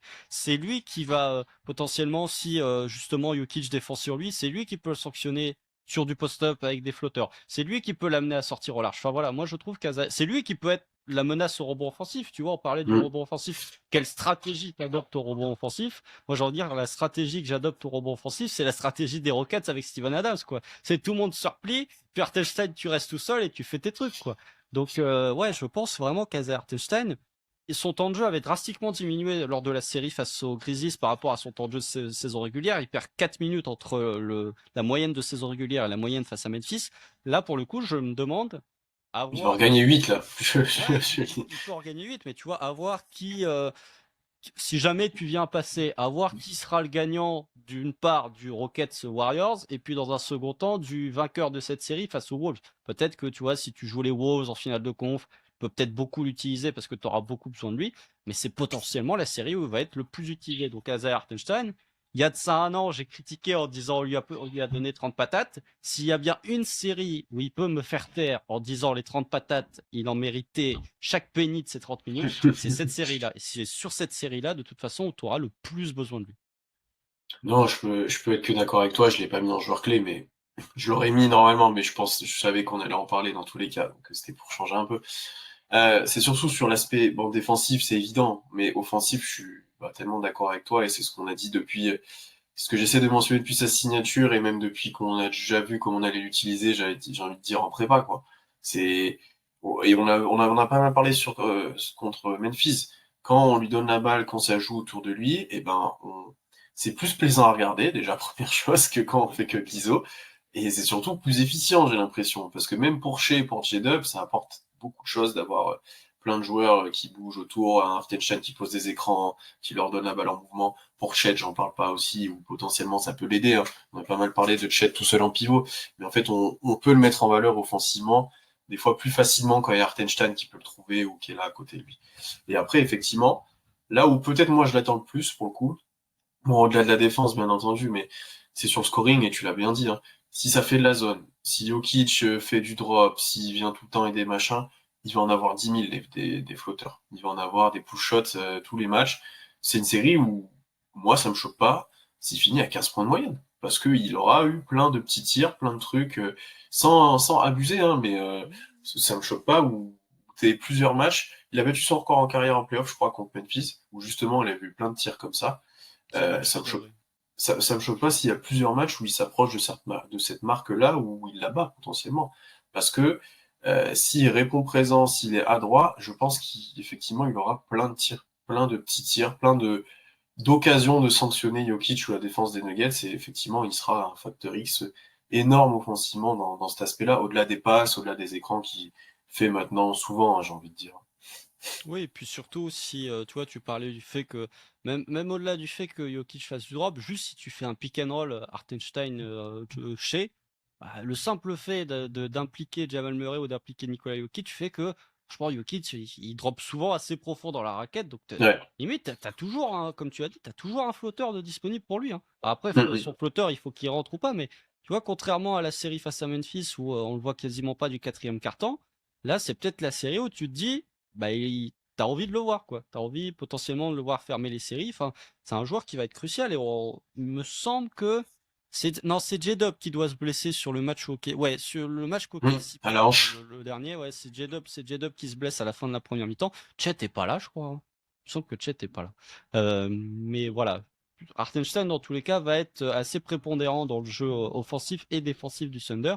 C'est à lui de prouver qu'il est capable bah, Si Chet était là, excusez-moi, mais c'est J-Dub qui se blesse. Mais voilà, il faut que Hartenstein puisse sanctionner Jokic comme, j'ai envie de dire, Zubac a été capable de sanctionner Jokic. Alors, on n'est pas sur le même sélection de tir, mais il faut qu'il soit capable de. Tu peux pas avoir un espèce de truc où, en fait, Jokic, il est relativement tranquille sur le pick and roll parce qu'il sait qu'il y a que Shea à défendre et que Hartenstein ne représente pas une danger à côté. Ou alors, il peut se dire, je défends que Jalen Williams, parce que Hartenstein n'est pas un danger à côté. Et même par extension, les rares minutes sans Jokic, alors je sais pas s'ils vont passer petit avec Aaron Gordon ou s'ils vont renvoyer du DD Jordan comme ils peuvent Ah faire ouais. parfois, mais sur ces minutes-là, faut qu'il roule sur le truc, faut qu'il roule Ouais. sur tout. On l'a pas dit, mais les minutes sans Jokic, qui seront peut-être peu nombreuses, hein, mais OKC doit rouler sur Denver. C'est une obligation presque. Peut-être que le match sera serré sur le reste du temps, mais alors sur les 5 minutes qu'il va passer sur le banc, il faut que tu leur mettes un +8, +6, +10. Que chez ou pas soit là, hein, d'ailleurs. Hein, Oui, il faut que tu leur roules dessus. C'est le moment où tu peux potentiellement gagner plein de ballons, courir le plus, sanctionner le plus dans la raquette, et eux, tu peux les détruire sur demi-terrain. Enfin, ils peuvent ne pas exister. C'est vraiment ce moment-là où, alors, ils vont, je pense que Denver, quand Jokic sera pas là, il y aura tout le reste du 5 majeur, hein, mais tu dois quand même leur casser la gueule. Vraiment. oui, oui, d'accord. Mon joueur à suivre, moi, alors j'hésite un peu, mais j'ai envie de mettre Chet et Isaiah Joe. Pourquoi? Parce que t'en as parlé un petit peu sur la fréquence à 3 points. C'est pour moi les deux joueurs qui peuvent le plus débloquer ça offensivement et faire écarter la défense des Nuggets, si on l'a vu sur le premier tour. Hein. Parce que je sais pas dans quelle mesure Aaron Wiggins va jouer. Je pense que c'est l'incertitude, encore une fois. Même si c'est une série où potentiellement il peut être intéressant, il sera peut-être moins en difficulté défensivement. Il y a peut-être moins de joueurs chiants à défendre pour lui. Tu vois, je sais pas. Mais je sais pas dans quelle mesure il va jouer. Alors du coup, si je me souviens bien de ce que j'avais noté sur les dernières confrontations, Joe à un moment était rentré en premier, en tant que sixième homme. Enfin en tant que sixième homme dans le rôle, donc premier entrant, peut-être pas en temps de minutes. Donc pour moi, il aura un rôle assez important, dans le sens où, encore une fois, en association avec Hartenstein et les autres, il peut débloquer plein de choses offensivement. C'est que ça soit de la zone, que ça soit pour écran avec Shea, avec Hartenstein et autres, on l'a vu un peu contre Memphis, il a fait des bons matchs. Et il sera important là-dessus pour sanctionner cette défense-là, parce qu'il aura des tirs ouverts encore une fois. Défensivement, je pense qu'il peut tenir et exister sur une série comme ça. Si on le met sur à voir qui joue en face, hein. Sur Murray, ça sera peut-être dur, mais sur un Russ ou autre, je pense qu'il peut exister. Ou alors on jouera des post-up de Russ, mais tu vois, est-ce que ça c'est pas gagné des fois, tu vois? Ouais, ça dépend. Parce que physiquement, il peut se faire bouger par tout le monde, en Bah, fait, hein. c'est ça. Du coup, c'est pour ça que je le mets en joueur clé. C'est que est-ce il saura justement répondre à ça? Je pense qu'il peut, mais est-ce qu'il saura le faire? Et par contre, offensivement, il doit apporter un boost presque à chaque fois. Et dans le même sens, j'avais mis Chet parce que bah, je pense qu'il y aura quand même des moments où ce sera lui sur Jokic et où Hartenstein sera pas là. Je Mm. suis pas sûr qu'Hartenstein suive les minutes de Jokic. Je suis pas sûr qu'on fasse ça. Je pense Ça pas m'étonnerait. qu'Artenstein joue 41 minutes. Non, je ne pense pas. Donc, je pense que Chet aura ces responsabilités-là. Il a pu le faire bien, hein, notamment pour le premier match de la saison contre eux. Arteta n'est pas là. Il fait un match dantesque, Chet. Donc, je pense qu'il sera important là-dessus. Il sera important en tant que roamer dans les aides, mais important et pour dissuader et pour pas trop se jeter non plus, pour assurer derrière le reste de l'aide et des rebonds.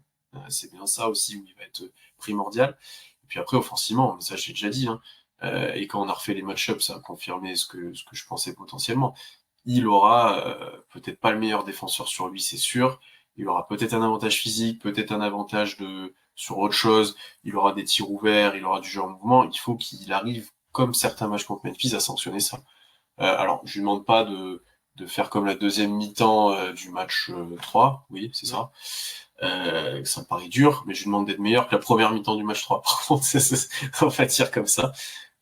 Et puis, ouais, si t'as un Chet qui arrive à prendre 7, 3 points et qui a un pourcentage honnête, c'est une bonne série, je trouve, tu vois. S'il arrive à faire un 3 sur 7 de moyenne, ce qui fait, Ah ouais, je sais bah plus ouais. combien, c'est pas mal, tu vois.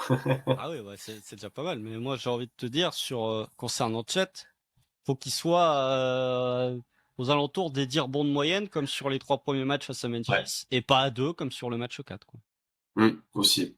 Même si Hartenstein en prend 20 à côté, tu peux pas te permettre d'en prendre 2, effectivement, et puis Ouais, ça va être dur. puis si Hartenstein en prend 20, Jokic en aura 30, donc c'est aussi Oui, important. Tu vois, Chet, pour le coup, vous regardez le match qu'OKC remporte, là, le troisième match, là, entre la troisième confrontation de la saison. Chet, bon, ok, il prend ses 5 fautes, par contre, dès qu'il est sur le parquet défensivement, il transforme tout pour OKC, quoi. ouais. Bah, faut qu'il soit toujours dans cette optique-là, tout en étant bon rebond défensif, puisque Hartenstein aura possiblement autre chose à faire que de prendre le rebond def, c'est-à-dire essayer de Mhm. ceinturer Jokic pour éviter que lui le prenne. Donc, tu vois, c'est vraiment ce point-là où je me dis, Chet peut être crucial des deux côtés du terrain, bien sûr, hein, mais surtout sur cet aspect, je suis garant du rebond défensif parce que les autres sont un peu occupés, mais ça demande de l'activité à tout le monde, hein. On a vu que Shea avait été un peu plus impliqué au rebond défensif sur la série face à Memphis. J-Dub doit aussi être impliqué. Enfin, jouer le rebond def face aux Nuggets, ça demande un effort collectif, et même jouer le rebond défensif tout court demande un effort collectif, mais encore plus quand tu joues cette équipe de Denver. Ouais. Et puis, on verra, mais moi je pense que première possession du match, Chet, il est sur Aaron Gordon, il est à 4 mètres du joueur. Et on lui demandera pas de ressortir, ou en tout cas pas de ressortir vite dans un premier temps. Donc il doit être encore plus efficient sous le cercle si on fait ça. Si on fait ça, hein. Mais à mon avis, on va le faire. On l'avait fait les dernières fois, à nos risques et périls, j'ai envie de dire. Parce Mais qu'Aaron Gordon, il tire à plus de 40% sur la série de playoffs contre les ouais, Clippers, il tire à plus de 40% à 3 points sur la saison régulière. C'est un risque. je- c'est un risque, mais on l'avait fait. Mais il nous avait sanctionné sur le début de match qu'il avait joué les dernières fois. Je sais pas, j'ai cette impression-là qu'il y a au moins un joueur des Nuggets qu'on va délaisser, en fait. En fait, moi, la question que je me pose, c'est est-ce que tu tentes pas le pari et justement, ça va à l'encontre de ce que j'ai dit sur le jeu des mathématiques, mais est-ce que tu tentes pas le pari de faire augmenter le volume à un Christian Brown ou à un Hum, Aaron Gordon à 3 points, en les laissant wide open, en disant hum. t'es à 40% sur 3 tentatives, soit à 40%, enfin on va voir si tu restes à 40% sur 7 tentatives. Et sur Tu des vois, tirs grands ouverts, pas forcément en rythme, parce que du coup, ouais, non, mais je suis d'accord avec toi, hein. tu vois, c'est la question. Et je me demande limite si c'est pas Christian Brown que tu vas plus mettre dans cette Peut-être. optique-là. Après, Ou Christian Brown, Russ, il quand il peut est là. refuser le tir. Christian Brown, ça lui arrive de refuser le tir wide open et d'aller finir en drivant quand Ouais. même bien au cercle. Donc à voir. Ou Russ, on peut le faire aussi, mais Russ a été efficace aussi. Donc je sais Ouais, pas. Ou Ross, alors on va tous les respecter. En vrai, je sais pas, mais tu vois? à voir. J'ai hâte de voir ces premières minutes de ce match 1, ça va être drôle. De toute façon, j'ai envie de dire que la clé de la match-up, c'est pas de savoir comment attaquer face à ces Nuggets, c'est de savoir comment les défendre. On en avait parlé Mais, quand on avait débriefé les deux matchs je crois que c'était avec Tom, les deux matchs de suite. OKC marque le même nombre de points. Par contre, sur le premier, Denver doit en marquer 105 et sur le match d'après, ils en marquent 140. C'est plus comment tu défends Denver plutôt que comment tu attaques sur eux. Ce qu'aurait été l'inverse, je pense, si tu avais joué les Clippers. Ça aurait plus été comment tu les attaques plutôt que comment tu les oui, défends. défendre, ouais, je suis d'accord avec toi. Ouais. Rapidement, les rotations, du coup. Bon, on a dit plus de minutes pour Hartenstein, mais je pense plus de minutes globalement pour peut-être tous 5 majeurs. Sauf si Lou Dort n'est pas au niveau, mais pour tout le monde. Est-ce qu'on voit du Kenrich et du Jelin? On voit du Jalen, on voit pas de Kenrich. Et moi, Je suis d'accord. c'est un peu le point que j'ai envie d'évoquer pour l'évoquer maintenant, mais c'est la fraîcheur. Puisque bon, Ouais. OKC, comme j'ai dit, a joué 4 matchs depuis un mois. Les Nuggets, ça fait un mois et demi qu'ils tournent à 48 minutes de moyenne. Ils ont joué 7 matchs. En termes de minutes, il n'y a aucun joueur d'OKC. Enfin, si vous prenez le starting five, il n'y a aucun joueur d'OKC qui fait pas divisé par 2 en termes de minutes par rapport au starting five des Nuggets, quoi. Si vous prenez Shea, il joue 2 fois moins depuis le début des playoffs que Jamal Murray. Jalen Williams, il joue 2 fois moins que Jokic. Lou Dort, il joue 2 fois moins. Enfin bref, c'est comme si en fait c'était leur finale de conf en termes de minutage. C'est comme s'ils avaient joué une série de plus. Alors en soi, ils jouent 3 matchs de plus, donc c'est quasiment une série de plus. Mais en minutage, ils font x2. Et puis en rotation, ils sont très courts aussi. Ils tournent à 7, hein. Honnêtement, il y a Peyton Watson et il y a Russell Westbrook. Il y a un petit peu de DeAndre Jordan pour déconner, mais c'est une équipe qui tourne à 7. Je trouve qu'au niveau des rotations, même si je mets pas Kenry sur la rotation et que finalement ma rotation elle est assez courte, hein, tu tournes à 9,5 quoi. Le ennemi étant Jane Williams, j'applique un peu plus Aaron Wiggins, mais je trouve Ouais, moi aussi. OKC doit quand même montrer que, enfin, doit utiliser cet avantage d'une part de fraîcheur, mais c'est aussi cet avantage de rotation. Que la rotation à 9, c'est peut-être pas la meilleure des playoffs parce qu'il y a les Cavs, il y a les Wolves où leur rotation à 8 est quand même en béton armé, en tout cas sur le premier tour face aux Lakers. Mais je trouve que quand même, t'as plus de profondeur de banc, t'as plus de talent. Enfin voilà, je pense que forcément chez Gilgeous Alexander, t'as envie de le voir quasiment à 40 minutes. J-Dub pareil, au moins sur ces 2 joueurs-là. Enfin, je veux pas de minutes où tu n'as pas au moins un des deux sur chez J-Dub, Hartenstein et Chet sur le parquet. Faut toujours, sur ces 4-là, tu m'en mets tout le temps 2 en même temps sur le parquet. Ça peut être, comme on a vu sur le premier tour face à Memphis, ça peut être du Shea qu'avec Chet, ça peut être J-Dub qu'avec Hartenstein. Mais en tout cas, tu me mets toujours les 2 sur le parquet. Mais tu vois, les Kayson Wallace, les Alex Caruso, les Aaron Wiggins, les Isaiah Joe, c'est pas forcément des joueurs qu'ont les Nuggets, hein, parce qu'en soi, Peyton Watson, il t'apporte défensivement, mais leur vrai apport offensif et leur quasi seul apport offensif en sortie de banc, c'est Ross, qui a quand même des performances aléatoires en fonction des matchs. Donc oui, je pense que d'une part, le repos et la profondeur de banc, qui est quand même plus large du côté de Casey, doit être un atout, et ça doit transparaître dès le game 1. Ouais, tu dois les défoncer dans l'intensité. Enfin, c'est simple, hein. C'est pour ça que je disais, ils doivent pas exister, les autres joueurs, ils doivent pas être tapis dans la raquette. C'est que dans l'intensité, tu dois être mort de faim et l'amener dans un match où c'est dur pour eux de répondre physiquement, où ça devient hard, et du coup, les tirs sont courts et plein de choses comme ça. Parce qu'effectivement, quand tu regardes les 2 rosters, la profondeur n'a rien à voir, effectivement. Nous, on parle qu'ils jouent à 7, mais on parle de 10 ou 11 avec Henrich qu'on n'a plus pas. Et je suis d'accord avec toi sur la présence des joueurs. Le seul truc où je vois Shea peut-être tout seul avec les autres, c'est le seul joueur que je vois que des notes pourraient faire. Je suis même pas sûr qu'il le fasse, mais c'est pas exclu qu'on le voit un moment avec Kesson, Caruso, Jay Will et Joe, ou je sais pas qui, tu vois. Je suis pas fan du 5, hein, mais c'est pas exclu qu'on voit ça un moment à voir. Moi, je veux bien qu'il Mais monte avec Chat sur la série face à oui, Memphis. ouais, c'est le seul que je vois, mais effectivement, il avait joué avec Chet sur contre Memphis, donc peut-être qu'on le fera pas. Mais ouais, dans les rotations, allez, je suis d'accord avec toi qu'on enlève Kenrich, il y a Wiggins, je sais pas trop. Jalen, il va jouer un petit peu. Les autres, vas-y, gagnez des minutes, jouez, mettez de l'intensité, c'est bon. C'est le moment de faire les efforts, hein. Ce sera pas cet été quand vous serez éliminé ou là avant où vous êtes assez reposé. Toute la saison, globalement, entre les blessures, machin, même avec les blessures, il y a certains joueurs n'ont pas joué plus que ça, hein. Shea n'a pas joué beaucoup cette saison, honnêtement. Euh, c'est le moment de faire les efforts et de rentrer un peu dans le dur physiquement, quoi. Vraiment, hein. Passer encore un cap physiquement, je trouve, par rapport à Memphis aussi, hein. Oui, oui, je suis d'accord. Mais voilà, c'est vraiment cette fraîcheur physique où Ouais. Casey doit imposer d'une part son intensité, doit peut-être essayer d'augmenter le tempo, hein, même si Denver a bien joué le tempo, mais les mecs qui sortent de 7 matchs, là, ils auront 48 heures de repos. Du coup, Ouais. sur le game 1, bah, faut jouer full up tempo. Vas-y, justement, faut que ce soit, faut que, faut que sur le côté des Nuggets, essaye de faire rentrer Hunter Tyson, tu vois, pour essayer de ralentir le jeu, comme on avait fait avec Dillon Jones. Mais oui, au-delà Je pense que le tempo nous sert plus qu'à eux. tu peux les fatiguer. En fait, Ouais. je pense que ça leur sert, mais ils ont quand même ils ont pas de repos depuis le mois franchement, depuis que Jokic est revenu de blessure, ça fait un mois où il a pas de repos. Je pense t'as moyen Il de les courra pas, user. là. Il Ouais, courra non, pas, non. non, mais t'as moyen de les user, tu vois. Il y a un moment où ils peuvent être carbo, quoi. Tu veux une stat d'ailleurs sur le repos et la suite de match 7, etc. C'est HP Basketball qui l'a sorti. Ah, Euh, Batmore.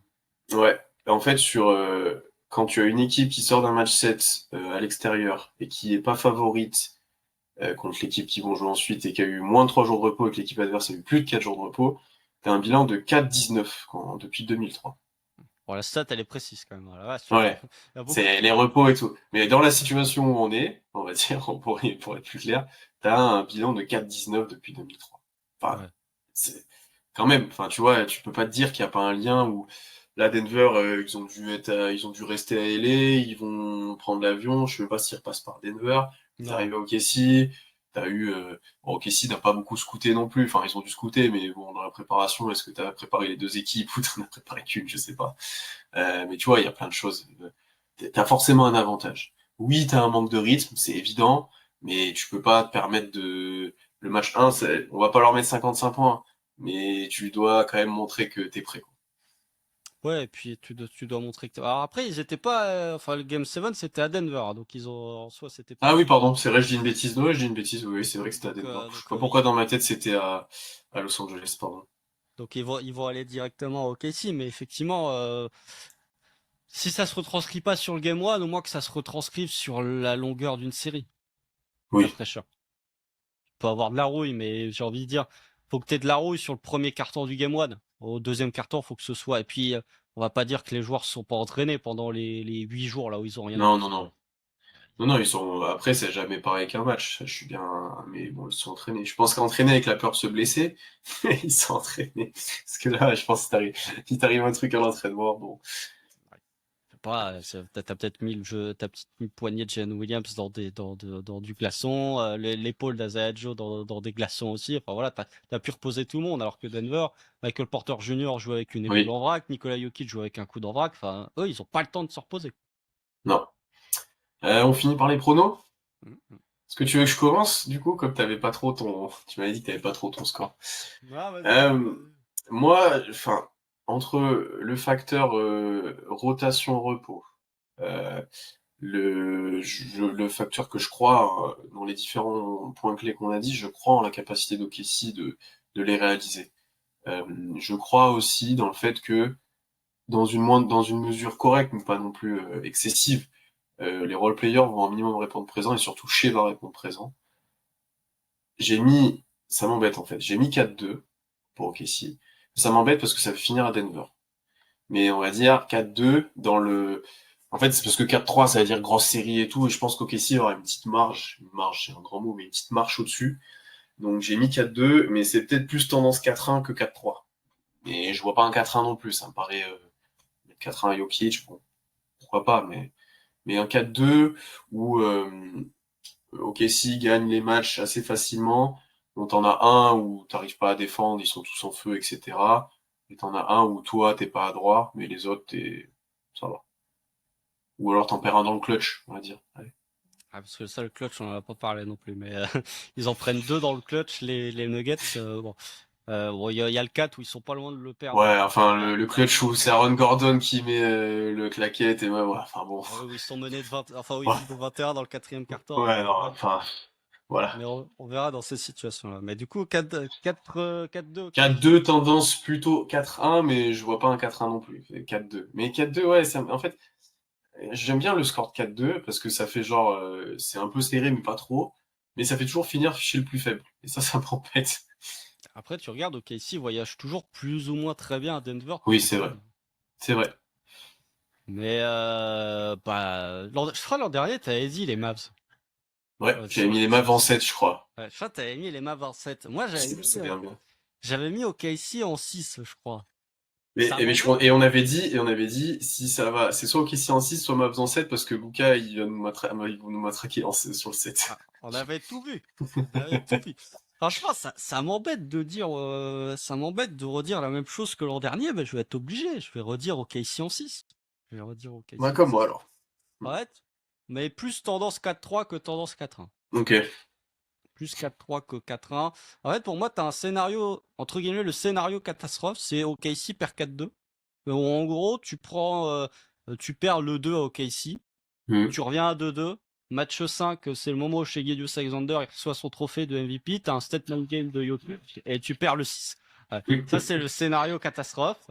Et pour moi, la manière dont je vois la série se dérouler, c'est il y a un partout quand tu retournes à Denver. Je le vois venir gros comme une maison au KC qui est pas capable de tenir l'avantage du terrain. Tu perds le 2. C'est quand même, je vois assez mal au KC perdre le 1, ça peut arriver. Hein. Mais pour moi, Hmm. dans mon esprit, il y a un 0, un partout. 2-1 au KC, 2-2 Denver. Et par contre, à partir du 5, tu fais, allez hop, c'est fini. Là, on plie bagage. on plie bagage. Ok. Genre le 5, tu le prends, tu domines, et le 6, les Nuggets ont plus d'énergie. Tu leur fais payer sur l'intensité d'une série, justement, sur la longueur d'une série. Tu gagnes via la fraîcheur et tu gagnes via le fait que tu as plus de joueurs quand même. Tu as une plus grande rotation, donc tu peux un peu plus répartir les minutes. Pour moi, ouais, je vais dire 4-2 OKC. Je pense que OKC, malgré tout, est quand même relativement favori, a quand même peut-être une marge supplémentaire vis-à-vis de ces Ouais. Nuggets. La seule crainte que je pourrais avoir, c'est un peu la même chose qui s'est déroulée face aux Clippers, c'est que en fait les Nuggets arrivent à trouver des moyens de remporter des matchs qui sont pas censés gagner. Comme c'était le cas pour le Game 1 face aux Clippers, comme c'était le cas pour le clutch dans le Game 4 face aux Clippers. Peut-être que les gains à la marge peuvent faire basculer la série dans un sens ou dans l'autre, et sur les gains à la marge, j'ai plus confiance dans la capacité des Nuggets d'aller les chercher, ces gains à la marge, plutôt qu'OKC. Mais au global, je pense malgré tout que la fraîcheur physique, un roster plus complet, je vois OKC 4-2, mais je vois pas vraiment, si tu fais 4-1, c'est que pour le coup, tu auras envoyé une série. La série, elle est correcte, hein. Si tu fais 4-1 face à ces Nuggets-là, tu fais ouais, ok, on arrête de déconner. Donc pour moi, on est sur 4-2 OKC, mais plutôt tendance 4-3. Et s'il y a un Game 7 au Oklahoma City, je ne réponds plus de rien, là, pour le coup. Voilà. Non, je vois bien ton scénario aussi, hein. Ça peut correspondre à ce que j'imagine aussi. Je le vois venir gros comme une maison au Hum, OKC hum, qui hum. retourne à Denver, hein, partout. Ouais, c'est très possible, honnêtement. D'ailleurs, sur les gains à la marche, je suis assez d'accord avec toi, mais OKC a montré contre Memphis que tu étais capable de le faire aussi, tu vois, sur Après, le c'est Memphis, 4. tu vois. Ouais. Mais est-ce que tu es capable de provoquer plus de turnover quand t'es pas à droit, aller un peu plus en rebond off, aller un peu plus chercher des lancers, des choses comme ça, peut-être, à voir. Mais ouais, à voir effectivement comment ça se déroule. On est tous les deux sur 4-2. Je sais pas si on est. Je pense que les gens seront plus optimistes que nous, hein. Bah, je Quand sais je pas, vois passer. je vois des 4-1 et tout. Ouais, ouais, ouais.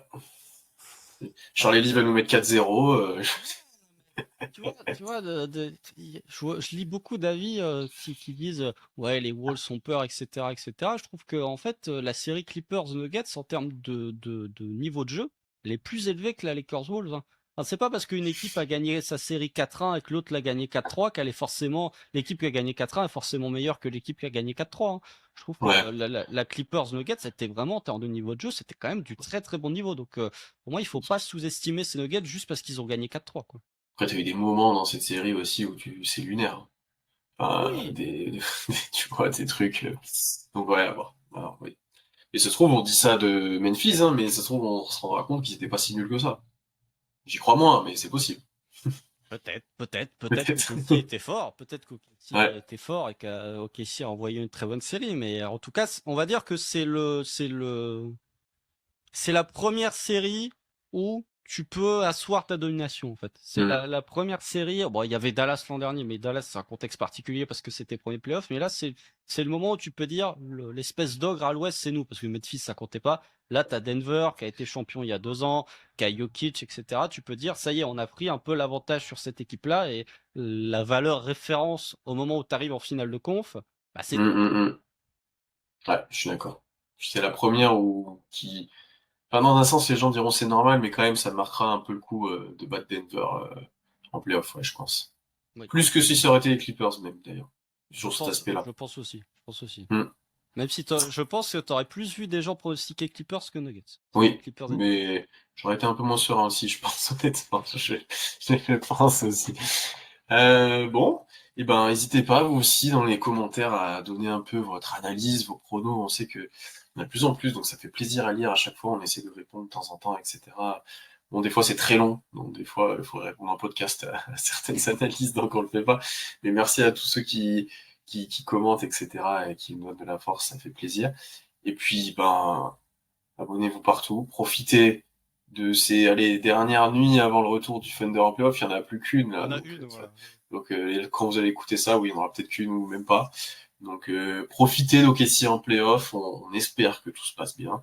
On sera de retour le plus rapidement possible. On espère pour un débrief après chaque match. On va essayer de s'organiser. C'est pas toujours facile.